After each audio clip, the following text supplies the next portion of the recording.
Alright then. I'm a bit exhausted and drained of energies. But I removed the 5-speed from the T5, which is there, sitting on jack stands. There is the subframe. The subframe has to come off to remove the gearbox downwards. There is another possibility to remove together the engine with the gearbox. It's a kind of safer because the van is going to sit on its wheels. Well, you have to disconnect the drive shaft and stuff, but you can keep the van on the wheels. So you are not risking the jack stand collapsing and stuff.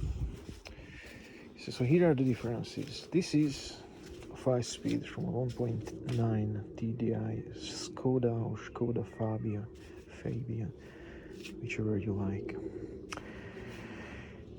The difference in size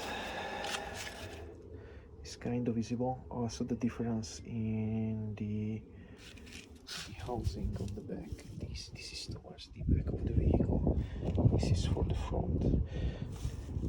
So the whole, I believe this is the differential assemblies. You know, it's protruding beyond the point of the flange or the bell housing of the engine and the actual gearbox. Also the drive towards the axles are different.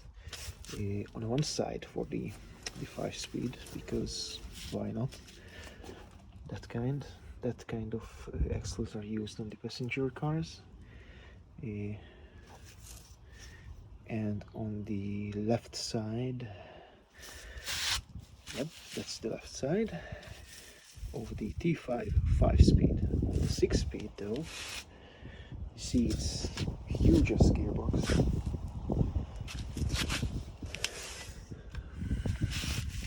Oh yeah. So it's significantly bigger gearbox, and both drives are this spline kind of drives towards both axles. The throat bearing is very different because it's a completely hydraulic bearing, so this is how you feed the fluid there. That's how it gets into the bearing, and that is the bearing itself. The other solution which uses a fork, maybe I can show you. Yep, there is the fork. It's pushed by a hydraulic cylinder and pushes this throat bearing towards the engine. So that's different. On this one, it is more accessible when you are working on the van with the connection is more accessible. For removing the actual throat bearing and the hydraulic part, you have to remove the gearbox. For this one, you had the chance to remove the hydraulic cylinder itself, but it's a pain in the ass. Yep.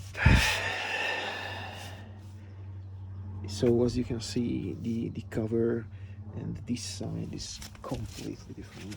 I believe this 6-speed was designed for the 2.5 PD TDI, and it basically follows those design principles, other than the bell housing, which is different to mate with the 2.0 TDI instead of the 2.5, because that is different. And this one has very interesting gear ratios, because I believe this one has 3 different final drives. Don't quote me on that, but I have a PDF that gets into detail on the gear ratios, and it says in German, ja, Achse 1, and there is only 1 final drive ratio. For this one, there is 3. There is an Achse 1, there is an Achse 2, ja, 1, 2, the rückwärts, and those have 3 different gear ratios. Achse 1 is for 1, 2, 3, Achse 2 is for 4, 5, 6, and axle required, obviously, for reverse. Don't know how it's done internally. At the moment, I don't even want to know. There you go. Yeah, the linkages are mounting vertically on the 5-speed. This is the linkage holder, it connects there. So there you go. This is how you change the gears with the, it connects to here and here. On the 6-speed, note that on this one, this is under the, I believe this is the sideway movement, this is the back and forth. This one is underneath the level, the plane of this lever. Oh, we have some corrosion here. Nice. Alright, that's only surface, so I can deal with that. Right, so, and this is the holder for the linkage. And this one is horizontal. This is slightly sitting on its side, so normally it's trying to not to. No, it's not even level yet. So that's that. T5 6-speed, T5 5-speed, and Fabio. And this is slightly smaller than the average passenger car because the Fabio has a narrower space between the chassis legs. It's UK term. Body rails, I believe, in US terms. There we go. So what I'm going to do, I'm going to swap out the throat bearing, because the throat bearing needs to be replaced every time you remove the transmission, because all the dust and crud and schmutz, yeah, that's inside the bell housing is about to cover a part there, and once you remove the gearbox, the throat bearing is just pops out and jumps over the dust and crud and schmutz collected there, and when you install it, pushes the throat bearing inside and takes the schmutz inside and scratches the surface and fucks up the sealing inside, and it's going to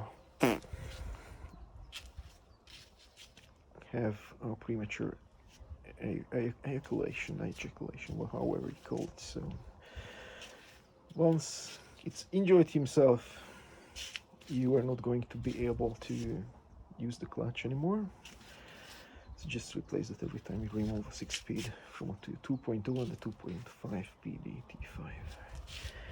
Most probably, if they are using the same construction of throat bearing, you are going to have the same kind of phenomenon. Fuck that. Alright, what else? Mention this one, mention that one. This is a plastic piece which is broken on mine. This is a plastic piece also. This is a U-shaped something that holds the actual cable assembly there. I have the replacement parts for both this and that. Also I have the throat bearing. I have 3 liters of 75W, 75 something, the light loaf. Ah, gear oil. I think according to the catalog the gearbox takes about 2 point something liters. Just take your time, fill all the 3 liters, because this one is like the spinning gears are oiling themselves and the bearings. So the more oil you have inside there, the better your lubrication and more importantly your cooling is inside the gearbox. Also replace your oil regularly, because Volkswagen states this is a lifetime oil. Now, lifetime, the term itself is different for you and different from the manufacturer. Manufacturer calculates lifetime equals warranty period. For you, lifetime, forever. So, their lifetime is not your lifetime. Change your oil every 50-60k kilometers or so, especially when you are driving the van in the city, driving it constantly loaded, or both, or towing, or do everything together. Yeah, do not tow with the 5-speed. The 5-speed is a weak construction, and the more load you throw at it, including chip tuning and especially low down torques. So anything over 290 Newton meters under 2200 RPM is going to kill your transmission. Also, the clutch itself is smaller for the, yeah, excuse my dirty feet and my slippers. I do repairs barefoot and in slippers because safety first. Whatever you do at your own risk, okay? Don't use slippers when repairing something. So this one is smaller, and also diameter of the clutch plate is smaller. So there is a limitation of torque it can transfer. So back to the numbers, 290 at max, under 2200 RPM if you do a chip tuning or remap for these vans. Otherwise, your transmission will prematurely fail, and religiously change the oil every 50-60 kilometers, because the first thing is going to go are the fifth gear, which is underneath this plate or behind. You get the idea. So those are the differences, and once again, I already detailed this in another video. The starter is different, the clutch obviously, the flywheel obviously, the axles, the drive shafts, of course the gearbox mounts are different, and also the linkage and the pipes for the obviously, because the whole throat bearing thing, the construction is completely different. So the pipes, the bent pipes and the flexible pipes, it's a two sections pipe. One is flexible, the other is rigid. Different, obviously. You have to replace those if you plan to ever swap your gearbox to a 6-speed, if you are unfortunate enough to buy a 5-speed. So there you go. Everything I said, use carefully, use your brain, and remember, if you are not filthy, you are not rich.